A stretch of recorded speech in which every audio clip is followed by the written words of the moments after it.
Welcome to my YouTube channel the Telugu plus. ఈరోజు మనం discuss చేసే topic Telangana hate speech and hate crime bill 2026. Telangana రాజకీయాల్లో ఇప్పుడు కొత్త బిల్లు చర్చనీయాంశంగా మారింది. అది Telangana hate speech and hate crime 2026 bill.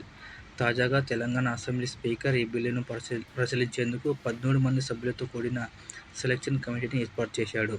ఈ కమిటీకి మంత్రి పొన్నం ప్రభాకర్ను చైర్మన్గా నియమించబడ్డారు. సో కమిటీ తన నివేదికను ప్రస్తుత వర్షాకాల అసెంబ్లీ సమావేశాలు ముగిసేలోపు సమర్పించాల్సి ఉంటుంది. మొదట హేట్ స్పీచ్ బిల్ అంటే ఏమిటో తెలుసుకుందాం. సో సాధారణంగా చెప్పాలంటే కులం, మతం, జాతి, భాష లేదా ఇతర సామాజిక వర్గాలపై ద్వేషాన్ని రెచ్చగొట్టేలా చేసే ప్రసంగాలు లేదా వాక్యాలు. సో అలాంటి వాక్యాలను అరికట్టడమే ఈ బిల్లు యొక్క ఉద్దేశం.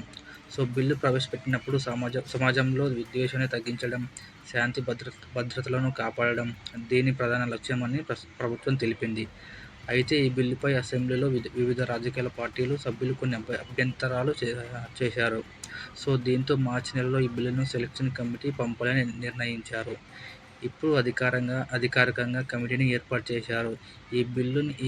ఈ కమిటీ బిల్లులోని ప్రతి అంశాన్ని పరిశీలించి అవసరమైతే మార్పులు సూచిస్తుంది.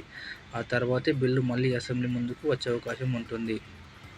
ఇప్పుడు చాలామందికి ఒక డౌట్ రావచ్చు, అసలు ఈ చట్టం అమలులోకి వచ్చిందా లేదో. ప్రస్తుతం ఇది ఇంకా పరిశీలన దశలో ఉంది. సెలక్షన్ కమిటీ నివేదిక ఇచ్చిన తర్వాత అసెంబ్లీలో జరిగే తదుపరి ప్రక్రియలపై దీని భవిష్యత్తు ఆధారపడి ఉంటుంది. సో ఈ బిల్లుకు మద్దతుగా ఉన్నవారు సమాజంలో విద్వేష ప్రసంగాలను అరికట్టేందుకు ఇలాంటి చట్టం అవసరమని అంటున్నారు.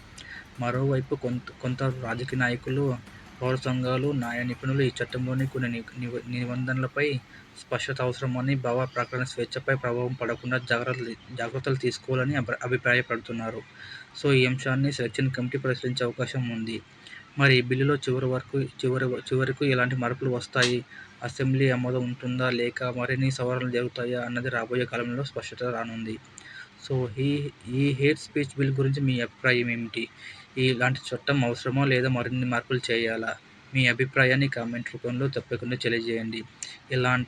ఇలాంటి ఆంధ్రప్రదేశ్, తెలంగాణ రాజకీయాలు, తాజా వార్తలు, విశ్లేషణల కోసం ద తెలుగు ప్లస్ ఛానల్ని సబ్స్క్రైబ్ చేసుకోండి. ఈ వీడియో మీకు నచ్చినట్లయితే లైక్ చేయండి. మీ స్నేహితులతో, మీ ఫ్రెండ్స్తో షేర్ చేయండి.